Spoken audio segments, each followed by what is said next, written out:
हाय friends, नमस्कार, जय Jagannath. Welcome to my mini blog. बहुत जोर से खरा होची, कौन करबा कहला संग माने। चलन तो खरा रे टिके ठंडा ठंडा पइड पानी पीवा। स्वामी अछंती ताको जे कहबी पइड पानी बनेया पाई, माने पइड काटिया पाई। चलो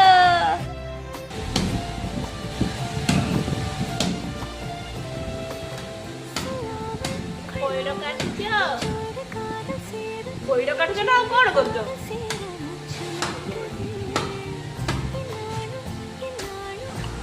आमर पइड कितु नड़िया हो जाइछि।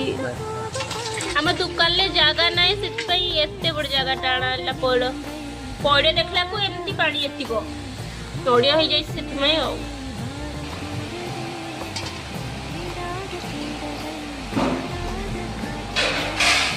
पानी एतिक भरला पी होछि।